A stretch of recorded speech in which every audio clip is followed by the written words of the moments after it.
यहाँ पर ये पब्लिक को आ रही है कि जहाँ पर एक वाइन शॉप खुली है 1 महीना पहले, और जहाँ के इस वाइन को बंद कराने के लिए दौड़ना शुरू कर दिया। डीसी के पास भी, एक्साइज ऑफिसर के पास भी गए, हर जगह पर गए। और आगे जाओ तो 50 मीटर की दूरी पे जहाँ पर स्कूल है, और उसके बाद उसके साथ ही एक मंदिर है। इस गली में जो 50 मीटर भी नहीं है, ये मस्जिद है, इसके आगे गुरुद्वारा है।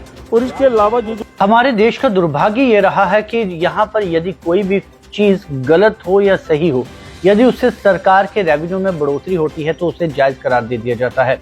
मसलन के तौर पर सिगरेट की बात की जाए, शराब की बात की जाए, जहां हाल ही में हमने जिस तरह से एक खबर चलाई थी कि कुंजवानी से छांबा तक बनाए गए टोल प्लाजा का मकसद था लोगों को सड़क व्यवस्था में सहूलियत देना, लेकिन बदहाली वहां पर देखी जा सकती है। जगह जगह पर गड्ढे हैं और कंस्ट्रक्शन वर्क वहां पर जारी है 6 लेनिंग की। उसके बावजूद भी टोल जो है वो धड़ल्ले से लोगों से वसूला जा रहा है। आखिर किस बात का वसूल रहे हैं, ये तो टोल काटने वाले जाने या जो सरकार रेवेन्यू ले रही है वो जाने।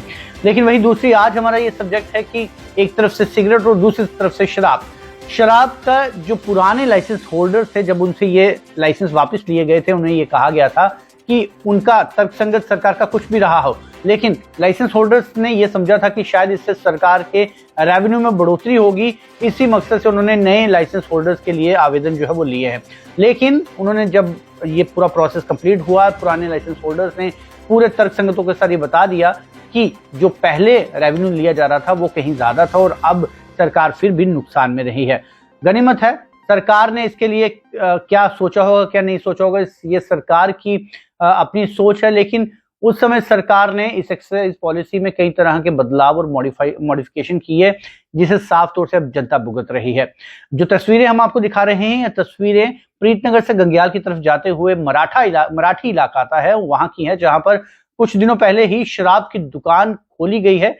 उस शराब की दुकान के एक तरफ जहां गुरुद्वारा है, वहीं दूसरी तरफ मस्जिद है और तीसरी तरफ वहां पर मंदिर है। और इस दुकान के साथ ही एक स्कूल भी है जहां पर छोटे बच्चे बच्चियां अपनी पढ़ाई पढ़ने के लिए जाते हैं। लेकिन इस शराब की दुकान से स्थानीय लोगों का यह आरोप है कि दुकान की वजह से कई ऑटो चालक और गाड़ी चालक जो है वो इस दुकान के पास आते हैं, यहां से दारू की बोतल खरीदते हैं और वहीं पर बैठकर मदिरा पान करते हैं। और ऐसे माहौल में उन स्कूल में जाने वाले बच्चे बच्चियों पर क्या असर पड़ता होगा, या फिर जो इन धार्मिक स्थलों पर आने वाले लोगों की धार्मिक भावनाएं किस तरह से ठेस पहुंचती होगी, इससे ना तो उस दुकान वाले को कोई लेना देना है, ना सरकार को लेना देना है, जो रेवेन्यू के लिए इस तरह की दुकानों के लिए जिसने एक्साइज पॉलिसी में इस तरह के बदलाव ला दिए गए कि अब दुकान खोलने के लिए आपको किसी तरह के ज्यादा दौड़ धूप करने की आवश्यकता नहीं है। तो बड़ा सवाल इससे यही खड़ा होता है कि क्या चाहे कोई चीज गलत हो या सही हो, क्या सरकार की मोहर लग जाने से या सरकार के रेवेन्यू आ जाने से उस गलत काम को भी जायज ठहरा दिया जाए? आप जुड़ रहिए जमुना न्यूज के साथ और अपने कमेंट बॉक्स में जरूर दीजिएगा कि आपका क्या सोचना है इस विषय में।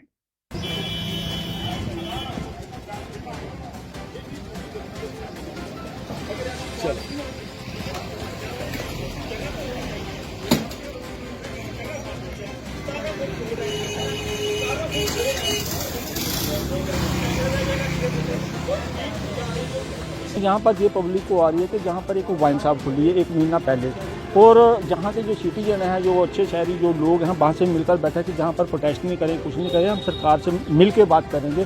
तो इन्होंने 1 महीना पहले जो है इस वाइन को बंद कराने के लिए दौड़ना शुरू कर दिया। डीसी के पास भी, एक्साइज ऑफिसर के पास भी गए, हर जगह पर गए। और ये इधर थोड़ी आगे जाओ तो 50 मीटर की दूरी पे जहाँ पर स्कूल है, और उसके बाद उसके साथ ही एक मंदिर है। इस गली में जो 50 मीटर भी नहीं है, ये मस्जिद है, इसके आगे गुरुद्वारा है।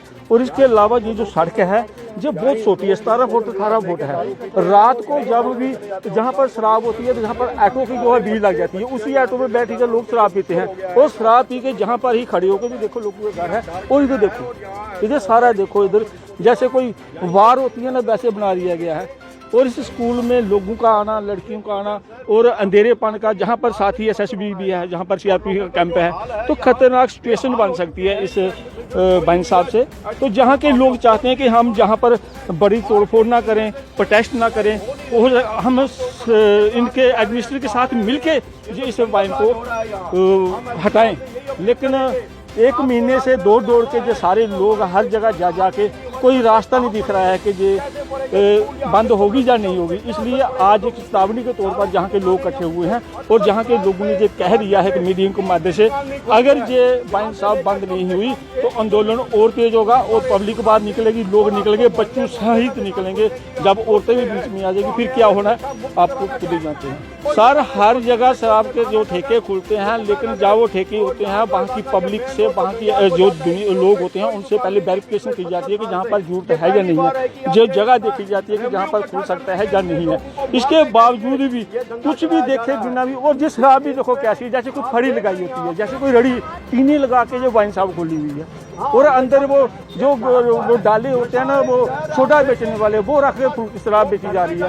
ये कौन सी ये जम्मू कश्मीर की एडमिनिस्ट्रेशन, कौन से कानून आ गए हैं इनके पास, कौन सी अथॉरिटी आ गई कि ये जहाँ मर्जी करेगी है या नहीं है, जो जगह देखी जाती है कि जहाँ पर खुल सकता है या नहीं है। इसके बावजूद भी कुछ भी देखे बिना भी, और जिस शराब भी देखो कैसी, जैसे कोई फड़ी लगाई होती है, जैसे कोई रड़ी टीनी लगा के जो वाइन शॉप खोली हुई है और अंदर वो डाले होते हैं ना, वो सोडा बेचने वाले, वो रख के शराब बेची जा रही है। ये कौन सी ये जम्मू कश्मीर की एडमिनिस्ट्रेशन, कौन से कानून आ गए हैं इनके पास, कौन सी अथॉरिटी आ गई कि ये जहाँ मर्जी करेगी वहाँ पर पब्लिक के बीच जाके ये खोल देंगे। ये तो गलत बात है। इससे तो आम पब्लिक, अभी एक जेके चैनल वाला वो ले रहा था इंटरव्यू, तो एक शराबी बीच में आ गया, बोलता जब से ये शराब खुली है हमारे घर में खाना तक नहीं मिल रहा। उन्होंने बोला क्यों? बोलता हम सुबह उठते हैं, दूर जाना नहीं पड़ता, पहले जेब में पैसे बीवी निकालती थी, अब जेब में पैसे हैं तो हम जहाँ पर आके क्वार्टर पीते हैं। तो बोलता मैं सुबह के 2 क्वार्टर पी चुका हूँ। वो कह रहा था मैं 2 क्वार्टर पी चुका हूँ, उसने खुद पी हुई थी। वो कह रहा था इन्होंने हमें बर्बाद किया है। जहाँ पर आड़ोस पड़ोस वाले जितने मजदूर है, गरीब तबका है, वो इसका शिकार हो गया है।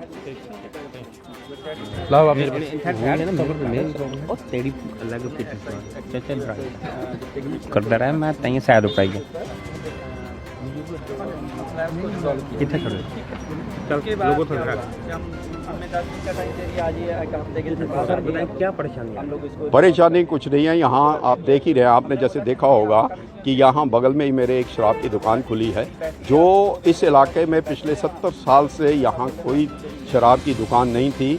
और ये एडमिनिस्ट्रेशन ने खोल के हमें पता नहीं क्या सबूत दे रही है कि हमें नशों में डालना चाहती हैं हमारे बच्चों को। हम यहाँ के मौजूद शहरी हैं, सीनियर सिटीज़न हैं, हम बिल्कुल पुरअमन तरीके से एलजी साहब की गवर्नमेंट को बताना चाहते हैं कि यहाँ ये जो चीज़ें हैं, ये नशे वाली चीज़ें हैं, इनको बंद किया जाए और नशा मुक्त ये इलाका बनाया जाए। उसके बजाय हमें, आपने देखा होगा मेरे साइड में बगल में, अगर आप यहाँ कैमरा घुमाएं तो डिस्पोजल ग्लास यहीं पड़े हैं। तो ये तो एक बार की तरह, जैसे ओपन बार है उसकी तरह ये चल रही है। ये मराखड़ी है, यहाँ की इसकी मराखड़ी इसको कहा जाता है। और इसके पहले जो एडजेसेंट इसके प्रीतनगर है, और अगर आगे चले जाए तो हमारा ये गंग्याल है, ये इंडस्ट्रियल एरिया है। तो यहाँ जो है, यहाँ शराब की दुकान खोलना मेरे ख्याल में अच्छा नहीं है, क्योंकि हम बस्ती साथ में, हमारे बच्चे और स्कूल साथ में है, जहाँ हमारे बच्चे रोज़ जाते हैं, और मंदिर भी साथ में है, जहाँ से बच्चियाँ रोज़ शाम को शायद जाती हैं, गुरुद्वारे में जाती है, मस्जिद में जाती हैं, प्रेयर करने जाती हैं। तो उसको क्या हाल होगा, इस चीज़ का क्या असर होता है। और रात को शाम के टाइम यहाँ से चलना मुश्किल हो रहा है। जैसे कि मैंने आपको बताया, मेरी दाईं साइड में, राइट साइड में एक कितने डिस्पोजल गिलास पड़े हुए हैं, आप देख सकते हैं। तो इस नशा मुक्त भारत बनाने के बजाय ये यहाँ तो नशे की दुकानें खुल रही हैं।